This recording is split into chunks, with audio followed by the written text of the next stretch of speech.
I would say that the heightening geopolitical issues that we've been experiencing over the past 12 months have actually acted as a catalyst, as an accelerator for the need of private capital across multiple economies. If you think about like the uncertainties around monetary policy, foreign policy, and industrial policy that is coming from the United States, that is really forcing not only CEOs and CFOs around the world, but also chief investment officers and allocators to rethink like the different allocations that they have around the world. The US is and will continue to be one of the most fertile grounds for investment opportunities, but like the ever-changing and landscape has just accelerated many of those conversations that were already happening to deploy capital in places like Europe, Canada, Australia, New Zealand, and around the world.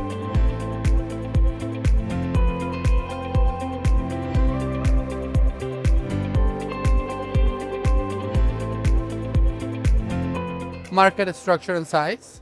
So I think that it wouldn't be fair to compare the Canadian market with the US market, just kind of like in terms of like size, liquidity, and maturity of the market. Like the private credit market in Canada is at its infancy. That said, it is a market that, like the credit market in Canada, has been historically dominated by local banks that like have lower leverage structures, more conservative structures for sure, with a lower pricing point.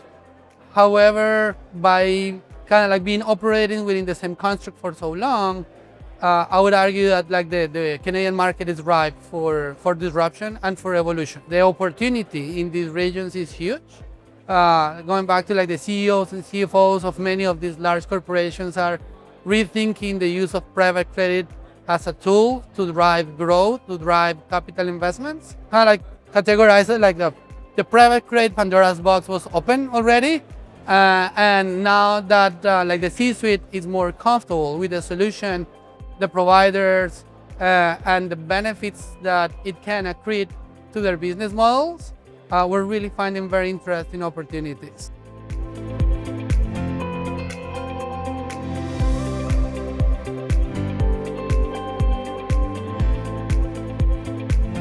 So it's interesting. Like I wouldn't say that our strategy is predicated on deal size. So let me put it differently. For us, flexibility is a core tenet.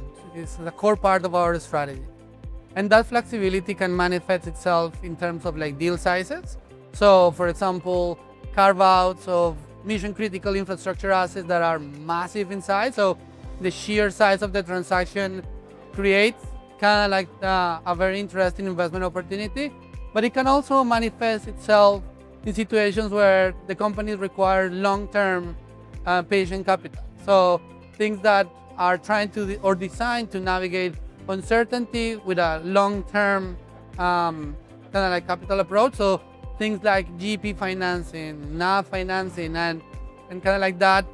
Those type of flexibility opportunities can also manifest themselves in the form of like hybrid structure. So companies that are going through a transition in their business model, either because of the trade tensions and the geopolitical tensions that we just discussed, or because they're transforming the business model in this new era of AI in a way that they don't want to dilute their equity.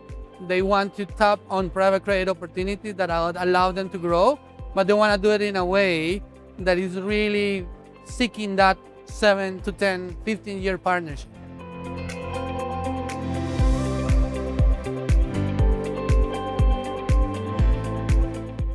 I think that the opportunity in private credit is extremely attractive. Like, let me put it this way: like we believe that there are trends that are secular in nature, and like I can offer some example. Like we went from a narrative that was around energy transition to think about energy security. We went from thinking about global scale, like scale, to like really focusing on like fortifying the regional presence. We went from kind of like thinking about capital in the private credit space as a commodity to really finding ways to generate value that goes above and beyond just that capital, right? And that can manifest itself in the form of like infrastructure credit, in the like carve-outs of like this mission-critical asset that I was referring to. It can manifest itself in the form of like asset-based financing, which is kind of like another really interesting niche for private credit to continue to grow. Or it can manifest itself in places like direct lending. Like, so let me put it this way, like if you think about what we've been going through over the past couple of years, we have experienced like this very elongated M&A winter, right? So the stats that kind of have been bounced out in the conference allude to like close to 15,000 companies being right now getting ready to get through a sale process. We believe that with those 15,000 companies coming into market, that will create dispersion.